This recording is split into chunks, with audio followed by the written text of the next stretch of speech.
moi, s'il vous plaît. Et nous allons prendre ensemble le livre d'Éphésiens, au chapitre 1er. Éphésiens. Voilà.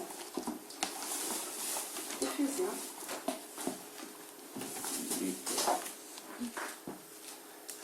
Au chapitre 1er, versets 4 à 6. T'as trouvé, Cécile? T'as pas ta Bible? Ah, les chrétiens, sa Bible. Alors. Tu veux que je te donne ma Bible? Non, c'est bon.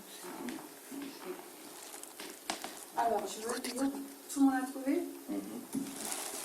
Alors, la parole de Dieu nous dit, versets 4 à 6. Alors, en lui, Dieu nous a élus avant la fondation du monde pour que nous soyons saints et irréprochables devant lui. Il nous a prédestinés dans son amour à être ses enfants d'adoption par Jésus-Christ, selon le bon plaisir de sa volonté. Alléluia. Amen. Merci Seigneur.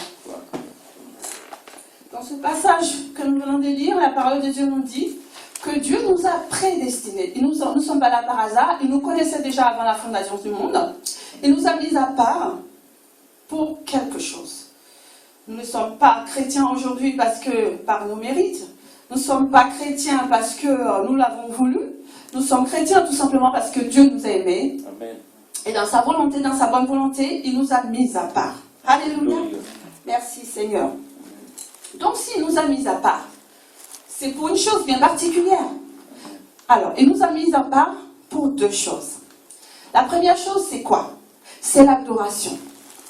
Parce que quand on lit le passage d'Éphésiens, la parole de Dieu nous dit, quand on lit, en remontant un peu plus, on va lire le verset 5. J'arrive à le trouver là, mais pas grand-chose. Voilà. Il nous a prédestinés dans son amour à être ses enfants d'adoption par Jésus-Christ, selon le bon plaisir de sa volonté, pour une chose, pour célébrer la gloire de sa grâce dont il nous a favorisés dans le bien-aimé qui est Jésus. Donc, il nous a mis à part, dans un premier temps, pour l'adorer. Pourquoi l'adorer? La parole de Dieu nous dit que dans le ciel, le Seigneur, il est adoré. 24 heures sur 24. D'ailleurs, il n'y a qu'à regarder la nature. Si la terre, elle est ronde, et que quand il fait nuit ici, il fait jour de l'autre côté, c'est pour que à chaque instant, il y a un adorateur de réveillé. Alléluia. Amen. Voilà, donc dans un premier temps, c'était pour l'adorer. Et dans un deuxième temps, c'est pour pouvoir répondre pour l'expansion de son royaume. Pour l'expansion de son royaume. La Bible nous dit, Jésus le disait souvent, le royaume des cieux, pour l'expansion du royaume des cieux sur la terre. Vous me direz, c'est quoi ce royaume des cieux? Quand on prend la parole, on prend le livre. Alors, on prend ensemble le livre de Matthieu, au chapitre 9. Alors, Matthieu 9.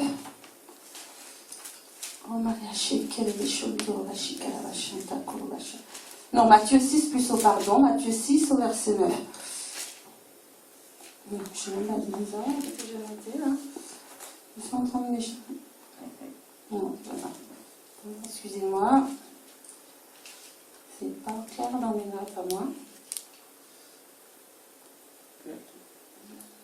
Matthieu 6. 6, 9. Je n'étais pas au bon endroit en fait. Ah voilà. Dans le Notre Père, là au Matthieu 6, 9, on retrouve la prière de notre Père. Que nous dit la prière de notre Père? Que ton nom, que ton règne vienne, on ne va pas tout lire. Hein. À un moment donné, il nous dit que ton règne vienne et que ta volonté soit faite sur la terre comme au ciel. Donc dans le ciel, il est adoré. Dans le ciel, son règne de sagesse, son règne de gloire, son règne de justice, son règne de paix, son règne de joie est répandu. Or, il veut que ce règne-là s'établisse sur la terre. C'est ce qui était prévu au départ avec Adam et Ève, avant qu'il y ait la corruption. La parole de Dieu nous dit également que le Seigneur Jésus est venu pour rétablir ce royaume-là. Il est venu rétablir ce royaume-là. Et quand nous montons... Alors... Quand nous prenons dans Romains 14, 17, La parole de Dieu nous dit que le royaume de Dieu, ce n'est pas le manger, le boire. On va pas chercher tous les versets là, sinon on va pas se sortir, vous les notez s'il vous plaît. La parole de Dieu nous dit, dans Romains 14, 17, le royaume des cieux, ce n'est pas le manger et le boire, mais c'est la justice, la paix, la joie par le Saint-Esprit. C'est quoi cette justice? C'est quoi cette joie? C'est quoi cette paix? Alors la justice de Dieu, c'est le Seigneur Jésus lui-même. Jésus-Christ est notre justice, parce qu'il est le roi qui est venu. Il est celui qui s'est dépouillé pour que nous puissions aujourd'hui avoir accès au sein des saints. Il est le roi qui a versé son sang. Il est le roi qui a pris la couronne d'épines. Il est le roi qui a été meurtri à la croix, pour que dans ces meurtres nous ayons la guérison, pour que dans toutes ces douleurs, tout ce qui sont son brisement à la croix, il a fait un échange fabuleux. Il a pris toutes nos malédictions pour nous donner sa bénédiction. Alléluia. Amen. Il est le roi qui, dans son tombeau, le troisième jour est ressuscité. Il est le roi qui est monté au ciel dans le sang des saints avec son propre sang. Il est le roi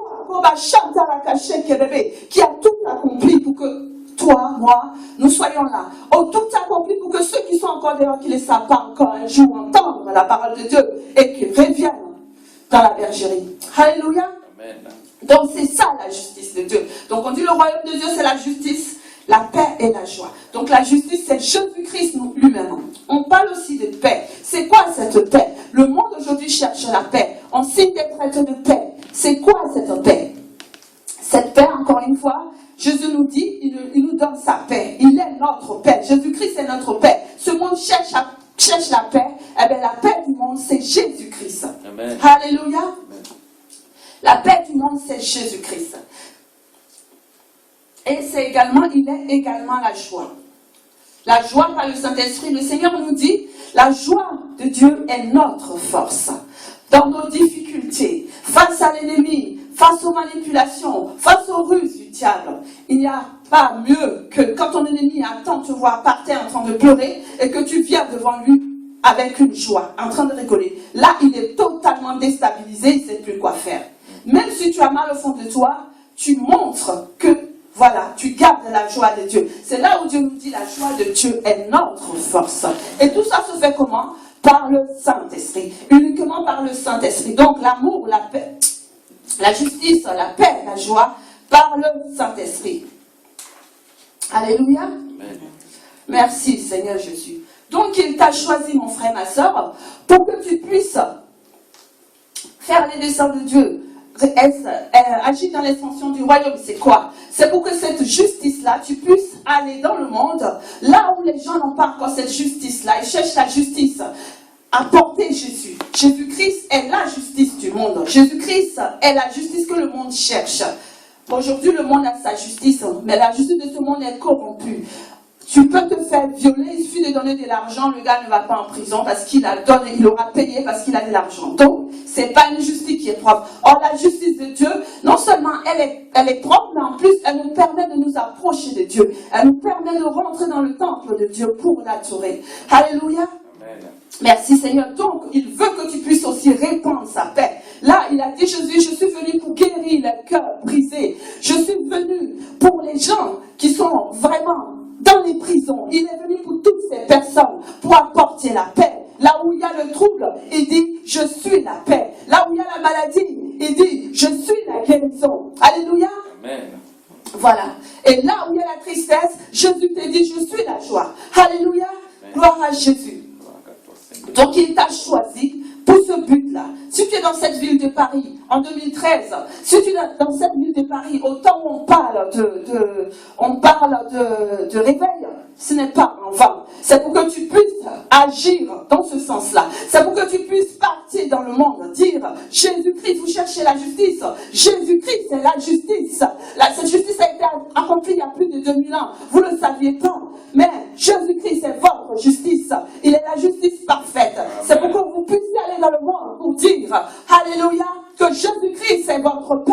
La paix du monde,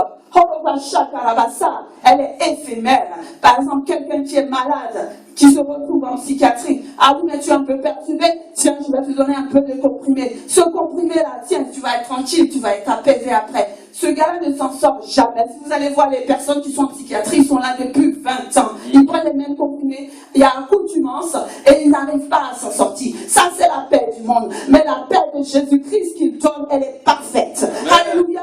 Elle renverse la maladie. Elle enlève cette maladie. Alléluia. Amen. Gloire à Jésus. Merci Seigneur. Et la joie de Dieu est parfaite. Donc il t'a mis à part, saint, mis à part, saint, sanctifié, pour pouvoir accomplir cela dans cette ville de Paris. Alléluia. Amen. Vous me direz, comment allons-nous faire? Comment allons-nous faire? Ben, la réponse, on l'a dans Josué, que je vous ai donné un peu le dimanche. Donc pour cela, nous allons prendre le livre de Josué. Josué 5, au chapitre 5, verset 2. Alors,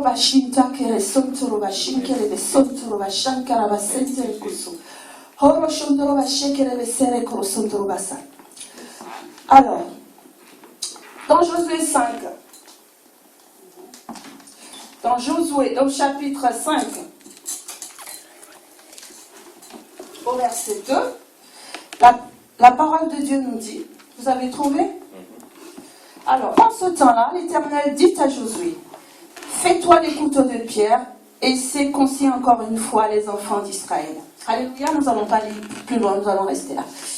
Donc, l'Éternel, une fois, si on lit un peu plus en amont, on verra que Josué venait de remporter une grande victoire devant le Jourdain. Ils ont traversé le Jourdain à pied sec. Alléluia. Ils arrivent en terre promise. Là, l'Éternel lui dit tout de suite, circoncis les personnes qui sont avec toi. Pourquoi? Si on veut voir spirituellement par rapport à nous, parce que nous, on n'est pas au Jourdain, on n'est pas devant, comment on appelle le mur de Jéricho non plus, on est à Paris. Si on veut transposer ça dans notre combat à nous aujourd'hui, qui est le réveil, alors, qu'est-ce qu'on peut en tirer? C'est simplement que la parole de Dieu veut nous dire simplement de circoncire nos cœurs. On est arrivé, on est face, on vient de remporter une grosse victoire, mais il te dit circoncire ton cœur. Parce que la bataille, le combat qui est devant toi, tu ne peux pas le remporter si ton cœur n'est pas circoncis. Certes, tu as remporté des victoires dans le passé, mais ta victoire du passé, si tu ne la mets pas de côté, tu risques de perdre celle à venir. Pourquoi? Parce que tu vas te complaire. Tu ne vas pas chercher plus loin. Tu vas te complaire dans sa victoire. Tu vas rester dans cette victoire. Ce qui fait que tu ne verras même pas, tu ne chercheras pas la solution pour pouvoir atteindre ce que Dieu dit. Alléluia. Amen. Et autre chose, c'est que réveil, on dit réveil. Si on dit réveil, c'est parce qu'il y a endormissement. Dans le corps du Christ, dans l'église de Christ, aujourd'hui, il y a endormissement. S'il y a endormissement, c'est qu'il y a quelque chose qui s'est passé. Au départ, quand on lit les actes des apôtres, les chrétiens, quand on voit comment ils vivaient, les choses qui se passaient, ça n'a rien à voir avec ce qu'on voit aujourd'hui dans les églises. C'est qu'il y a endormissement. Il va falloir nous dépouiller nous-mêmes, enlever les choses qui ne sont pas de Dieu, enlever les choses de la religiosité, enlever les choses qui sont contre la sanctification, la fornication, toutes ces choses, le mensonge, la ruse, les pots de banane et tout le reste. Enlever ces choses-là, les mettre de côté et vraiment avoir un cœur selon Dieu, avoir le cœur de Dieu. Alléluia. Amen. Et quand on va lire, alors dans le passage suivant, une fois qu'on a enlevé tout ça, la religiosité, parce que la religion, croyez-moi, il ne faut pas croire que c'est une bonne chose, c'est un esprit. Et la religion n'est pas de Dieu. Le Dieu de la religion, c'est Satan lui-même. Il ne faut pas se leurrer, il ne faut pas croire que oui. Parce que la religion te fait te dire que, oui, je suis parfait, je suis mieux que mon frère. Dieu t'a sauvé, pas parce que tu es mieux, il t'a sauvé parce qu'il a voulu te sauver. C'est seulement une grâce.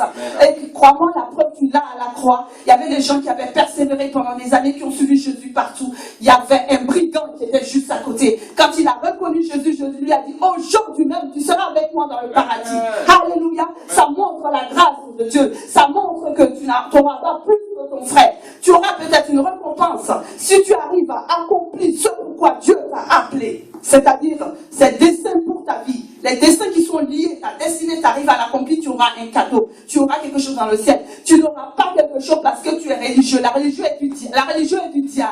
Ah oui. La religion est de Satan. Parce qu'à cause de cette religion, regardez, il n'y a qu'à simplement aller à Rome et voir le dimanche. Voyez ces personnes qui persévèrent dans des choses qui ne sont même pas de Dieu. Il est où le Saint-Esprit? La religion ne dit pas, appuie-toi sur le Saint-Esprit. Oh, le Seigneur te dit, oh, je monte et je vais vous emmener le paraclet. Il sera avec vous. Il sera l'esprit de vérité. Il vous conduira dans toute la vérité. Il sera votre face. La religion ne te dit pas ça. La religion te dit, lis ta Bible simplement et reste tranquille, t'es sauvé. Attends, sois prêt pour décoller au ciel. Eh bien, si tu restes là-dedans, l'esprit des religions est un esprit démoniaque qui a endormi l'église de Christ. Alléluia. Amen. Donc, se débarrasser de la religion, il ne faut pas se dire que c'est une bonne chose. Se débarrasser de la religion. Alléluia. Alors, d'ailleurs, quand Jésus-Christ est rentré dans le temple à Jérusalem, la parole de Dieu nous dit, nous sommes le temple du Saint-Esprit. Quand Jésus-Christ est rentré dans le temple à Jérusalem, qu'est-ce qu'il a fait? Il a trouvé quoi dans ce temple-là? Il a trouvé quoi? Il a trouvé des animaux, il a trouvé des changeurs de pièces, il a trouvé plein de choses. C'est pareil qu'aujourd'hui. Spirituellement, aujourd'hui, ça représente quoi? L'idolâtrie. La religion, c'est de l'idolâtrie quelquefois dans l'église. Dans l'église, on trouve quoi? On trouve ce Dieu-là, on trouve plein de choses, on trouve la sorcellerie, on trouve plein de choses qui ne sont pas de Dieu. Le mensonge, des choses qu'on a tolérées, qu'on a trouvées normales, si bien qu'on est endormi, on est là-dedans, on se dit c'est normal, on ne rejette pas ces choses-là. Non, à partir du moment où je viens à l'église le dimanche, ça suffit, non. Oh non, ça ne suffit pas. Jésus-Christ vient chercher l'église, la parole dit sans ride ni tâche. Alors, nous voulons le réveil, eh bien c'est ça, c'est à ce prix-là. Ça commence par nous-mêmes. Il va falloir faire tomber les masques d'hypocrisie, tout ce qui n'est pas de Dieu, et vraiment aller dans la parole de la lumière. Alléluia. Gloire à Jésus. Alléluia. Nous allons retourner dans notre livre de Josué, Josué 5, 13 à 14. Alléluia, koma chantere kosontoro bashikerese. Hoyo mayaka santa koro bashikerese. Haya karabashikerese te koro bashontoro basha. Alléluia, 13 à 14. Vous avez trouvé? Gloire à Jésus. La parole de Dieu nous dit, comme Josué était près de Jéricho, il leva les yeux et regarda. Voici un homme se tenait debout devant lui, son épée nue dans la main. Il alla vers lui et lui dit, es-tu près des nôtres? Es-tu des nôtres ou de nos ennemis? Il répondit non, mais je suis le chef des armées de l'Éternel. J'arrive maintenant, Josué. Josué tomba le visage contre terre, adora et dit, qu'est-ce que mon Seigneur dit à son serviteur? Alléluia. Amen. Dans ce passage, la parole de Dieu nous dit que notre Josué, le serviteur de Dieu Josué, l'homme de Dieu Josué, après avoir fait la circoncision, de toute façon, il se retrouve face au mur de Jéricho, il ne sait pas quoi faire. Qu'est-ce qu'il fait? Il se met à genoux, il commence à chercher Dieu. Et là, qu'est-ce qui se passe? Il y a l'ange de l'Éternel qui lui apparaît. C'est comme nous aujourd'hui. Nous sommes face à notre Jéricho à nous. Il ne faut pas se dire qu'il n'y a pas de Jéricho. Les âmes qui sont dans Paris sont gouvernées par quelqu'un. Celles qui n'ont pas Dieu sont gouvernées par quelqu'un qui est le malin. C'est des territoires qui sont occupés. Occupés par qui? Occupés d'abord par la franc-maçonnerie, occupés par toutes ces religions qui sont sur le marché, occupés par plein de choses, l'islam, beaucoup de religions. Vous voyez? Alléluia, et à rose ou croire. Et puis même, il y a des forteresses. Quand vous voyez un peu le plan de Paris, quand vous voyez un peu les monuments de Paris, vous n'avez qu'à regarder l'Arc de Triomphe. Voyez un peu l'étoile. Ça veut dire quelque chose. Peut-être que vous savez rien dire, mais croyez-moi, chez les satanistes, ça veut dire beaucoup. Si vous allez devant la place de la Concorde, vous voyez le monument qui est là, tout ça, ça veut dire quelque chose spirituellement. Les satanistes sont à l'œuvre, ils font leurs choses. On débarque dans cette ville-là. Le Seigneur nous dit, elle vous appartient. Mais comment faire pour pouvoir gagner cette vie? Comment faire pour gagner ces cœurs dans lesquels sont érigées des forteresses depuis des années? Comment faire? Là, la solution là avec Josué. Josué se retrouvait devant la forteresse, devant le mur de Jéricho. Qu'est-ce qu'il a fait? Il a commencé à invoquer son Dieu. Alléluia. Pourtant, il venait de remporter une belle victoire au Jourdain. Il n'a pas dit, je suis Josué. De l'autre côté, il y a eu plein de gens. J'ai combattu, j'ai remporté des victoires. Les terres qui sont sont là-bas sont à nous. Le Jourdain s'est ouvert devant moi. Il n'a pas dit ça sert à rien. Le petit mur de Jéricho, il va tomber. Non. Dieu n'est pas une machine à laver. Il n'a pas un mode d'emploi. À tous les coups, si là il a marché avec comme ça, l'autre fois il marchera comme ça. D'ailleurs, on n'a qu'à le voir avec Jésus. Tantôt, il faisait la boue pour guérir l'aveugle. Tantôt, il priait. Il fait comme il veut. Donc, c'est pas parce que dans le passé, tu as remporté une grosse victoire avec une telle directive que ça voudra dire que dans ce combat-là, ça sera la même directive. Donc, il faut mettre son genou par terre. Il faut chercher Dieu pour pouvoir avoir la solution. Alléluia. Amen. Il faut, d'où la prière, l'intercession, et l'intercession, pas pour réciter les mêmes mots habituels, parce que la parole de Dieu nous dit que nous ne savons pas prier. C'est là où la prière en esprit rentre en action. Si tu n'es pas baptisé du Saint-Esprit, pardon, demande au Seigneur, parce que c'est une promesse qu'il a faite à chacun de ses enfants. Demande à avoir ce baptême du Saint-Esprit, ça te permettra de combattre en esprit, de prier en esprit. Parce que quand tu vas prier en esprit, le Seigneur va te dire, tu ne sais pas ce que tu dis, mais lui, l'esprit va prier de la bonne façon, va demander de la bonne façon à Dieu pour que tu puisses recevoir la solution. Alléluia. Amen. Gloire à Jésus. Alors, dans Josué 6, nous allons prendre Josué 6, 2 à 6. Josué, chapitre 6, 2 à 6. Vous avez trouvé? Merci Seigneur. L'Éternel dit à Josué, vois, je livre entre tes mains Jéricho et son roi, ses vaillants soldats. Faites le tour de la ville, vous, tous les hommes de guerre, faites une fois le tour de la ville. Tu feras ainsi pendant 6 jours. Pendant 6 jours. 7 sacrificateurs porteront devant l'arche 7 trompettes retentissantes. Le 7e jour, vous ferez 7 fois le tour de la ville et les sacrificateurs sonneront des trompettes.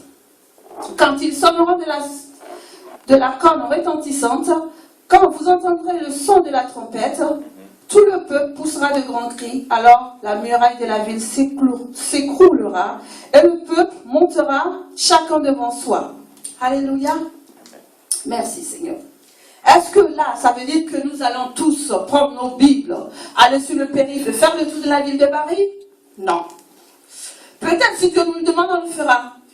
Mais si c'est Dieu qui nous le demande, on ne se fera pas écraser. Sinon, on va très vite disparaître. Sur le périph', voilà, il y a beaucoup de fous, vous voyez? Donc là, c'est simplement pour vous dire que ce n'était pas un désordre. Dieu a donné une directive qu'il fallait aller faire le tour du mur de Jéricho, mais pas n'importe comment. En premier, il y avait d'abord les vaillants armés, après il y avait les sacrificateurs à la trompette, et il y avait l'arche. Ça veut dire quelque chose, parce que nous aujourd'hui dans nos églises, on dit l'église est endormie, ça ne va pas dans l'église de Dieu. C'est parce qu'on ne prie pas beaucoup. Les vaillants armés qui doivent prier, qui doivent être devant sont où? Ils dorment. Ceux qui ont la trompette, les sentinelles qui doivent entendre la voix de Dieu, attendre les directives, entendre les choses pour dire oui, non, non, là ça va, ou là ça va pas, ou attention, là on doit foncer, on doit faire dans ce sens-là. Les sentinelles même dorment. Alors, qu'est-ce qui se passe? Le malin rentre dans l'église, il rentre par l'esprit de religion, il rentre par l'esprit de sorcellerie, il rentre par l'esprit de Jézabel, et vient, qu'est-ce qu'il fait? Au milieu de vous, il va vous endormir tous, il vient voler votre l'arche, et l'arche se retrouve où?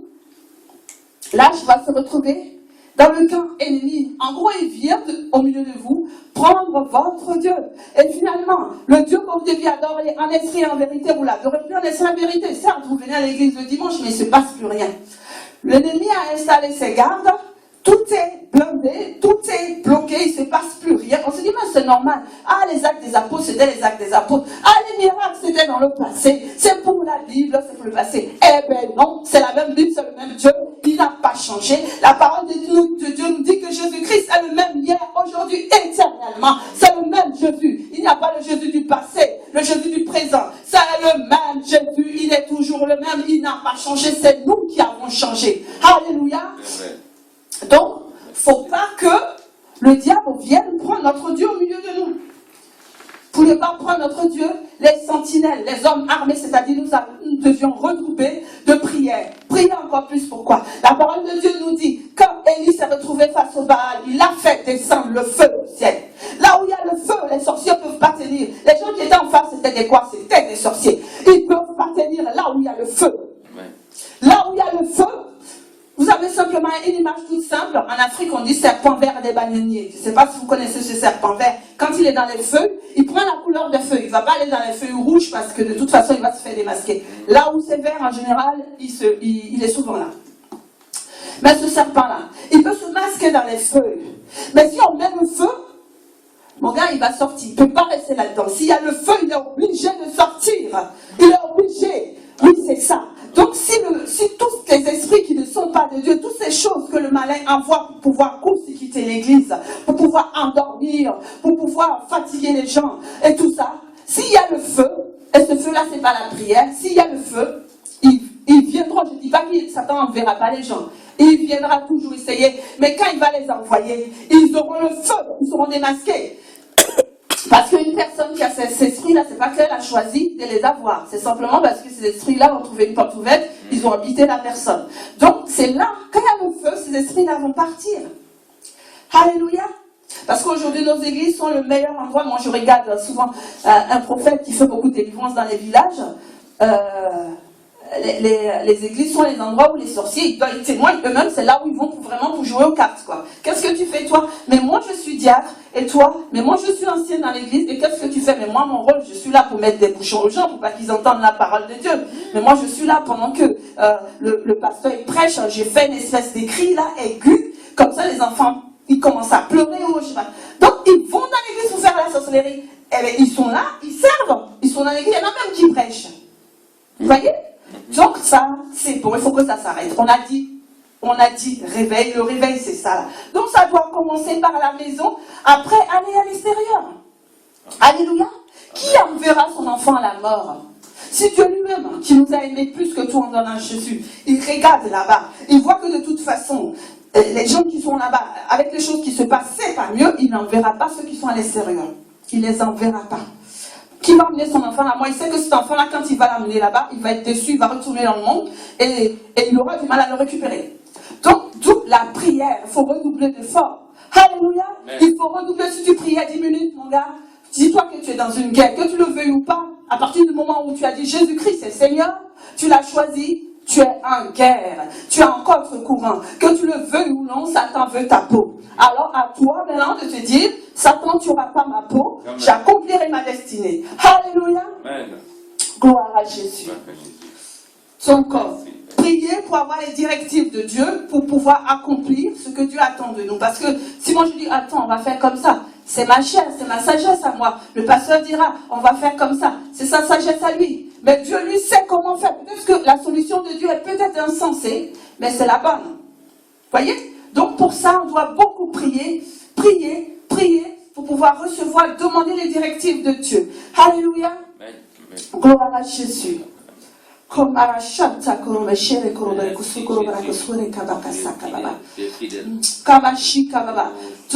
conclusion de ce petit message,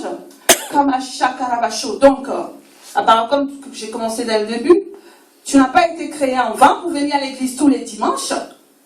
C'est pas ça du tout, hein. Tu as été créé pour être un adorateur. Dieu cherche des adorateurs, qui l'adorent en esprit et en vérité. Alors que Dieu nous conduise à être ces adorateurs-là. Et dans un deuxième temps, pour répandre le royaume des cieux. Le royaume des cieux, qui est un royaume de justice. Et cette justice, c'est qui? C'est Jésus-Christ, c'est Nazareth lui-même, le roi qui a remporté la victoire à la croix du Calvaire, le Seigneur des seigneurs. Oui, celui qui est la solution, celui qui a vaincu Satan. Pour faire connaître à ce monde la justice de Dieu, parce qu'il est la justice pour ceux qui le prient aujourd'hui, à qui il a fait grâce, mais il a aussi la justice pour ceux qui sont encore dehors, parce que tout est accompli.